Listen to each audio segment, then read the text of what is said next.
live in the future somewhere in the city Qualifier. Your key resume is Peoria is especially worried about this. I live in a neighborhood that would be underwater if the levee broke. My family can't hear the civil defense sirens. If only there was a severe weather warning system that would warn us if the levee broke. Facts, facts. NASA's hierarchy of needs, so safety is the second most fundamental of human needs. All of this worrying about my family's needs is making me tired. I think I'll go to sleep and think about this more tomorrow.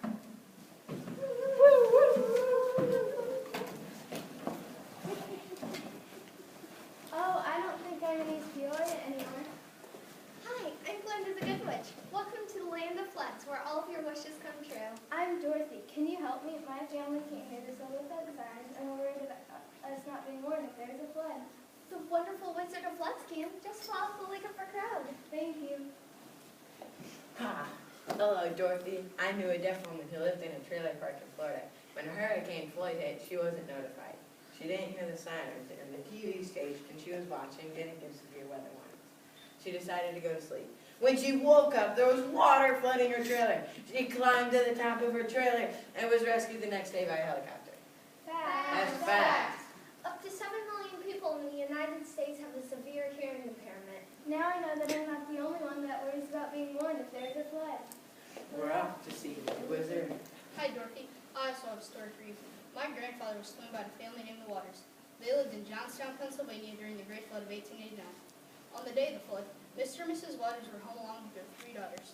Their only son was visiting a neighbor. Mr. Waters heard someone shout at warning, so they all ran to their attic. They must have been really worried about their son. You're probably right. I certainly would have been. And even worse, their attic wasn't finished. They had to stand on weak beams while water churned below their feet. They all ended up being okay, though, including their son. I hope the wizard's solution has something that I can keep in touch with family members, just to make sure they got the message. We're off to see the wizard. Don't tell me, not another flood story. My story isn't actually about floods, but it does talk about how there should be better warning systems. I live in Washington, Illinois. Last month, a tornado hit our town. I was about to go downstairs when I saw my neighbor outside mowing the lawn while wearing headphones. He hadn't heard the warning. I went to his house and told him what was going on. We both went to our basements, and shortly after, both of our homes were destroyed. Wow, the solution I'm looking for could be used in all natural disasters. We're off to see the wizard. Another fast fact. Some of our resources included Robert Cole, who is the Director of Buildings and Property for the City of East Peoria, Images of America East Peoria, which is a book by Jeanette Kendall, our public library's vertical files with vintage newspaper clippings, and numerous internet articles and videos for a total of at least 4 different types of resources. Hello, Dorothy. Wendy told me you were coming. You must be the wonderful Wizard of Floods. Oh, this thing never works. Yep, a lot of people have difficulty hearing the civil defense sirens. They're actually only meant for the outdoors. And I have a solution for you. I found that there are some special warming systems for people like Granny and Tim, like vibrating mattresses and blinking lights. But I wanted to make something that can be used all the time wherever you go. Introducing the Alertinator. Ooh. It has many functions.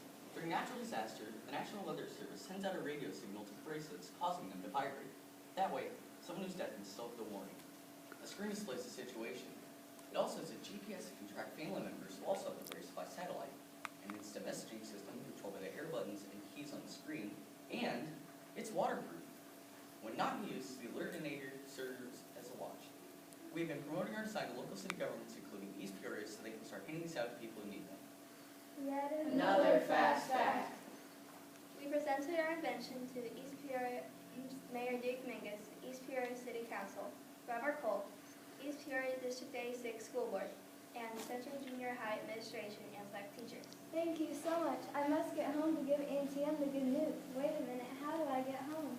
All you need to do is click your heels together 3 times and say, "There's no place like home," over and over. There's no place like home. There's no place like home. There's no place like home.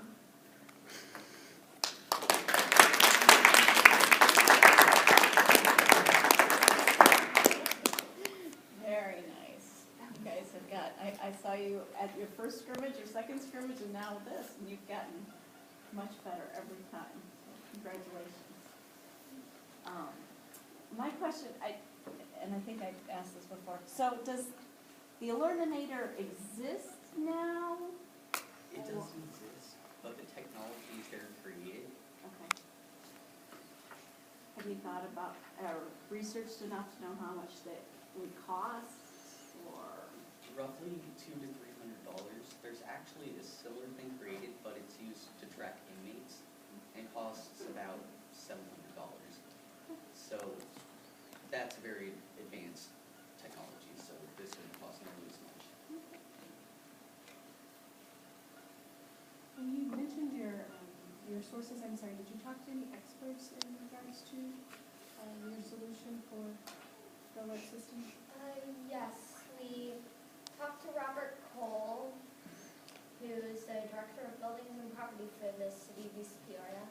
And we also had a few others. We talked to a guy that worked for the Army Corps of Engineers. Can't remember, is it Bob or Dave? Dave McCarty. And we also talked a bit with Jeanette Kendall and a couple other people, like one meteorologist. They're all in the booklet we need to do. Yeah, sorry. Thank you. Also our Sorry. PowerPoints in there. Okay. In case you think it's on the second page. Okay, thank you. Yeah, that's it. Okay. So, I know you talked about the fact that, you know, there's similar things that exist out there, but what resources did you use to develop your solution? Like, how did you come up with the fact that the other alternatives wouldn't be most ideal for the natural disasters? Well, we researched on like multiple websites, so then we found like different ideas and stuff like vibrating mattresses and pillows. But those would only be used for sleeping and like when you're in your bed, so you could like hear it and feel it.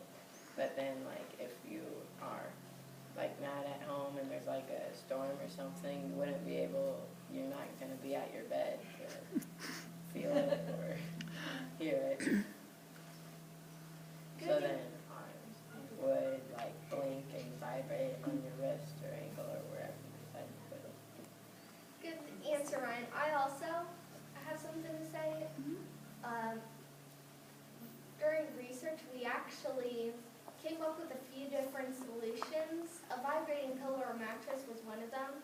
And the solutions we came up with were so awesome they'd already been invented. Good job. And so, yeah, we also thought of a sensor to put in levees, but that had already been invented. And then, how did you decide on the presentation style of doing the Wizard of Oz for the floating? We had done this type of skit for like the past 2 years, and we decided that this would be the best way to present our information. But kind of making it more fun too, instead of just stating everything. Good answer, Marissa. Also, how we came up with Wizard of Floods, we were actually just hanging out once, and it was in the spring, so we didn't know what anything would be. And we were like, we should do a Wizard of Oz theme. And so we decided to stick with that, and when we decided to do floods, we just made it the Wizard of Floods. So did you pick floods just so you could use Wizards of Flood? No. We did floods because of the flood in spring. I know. Yes.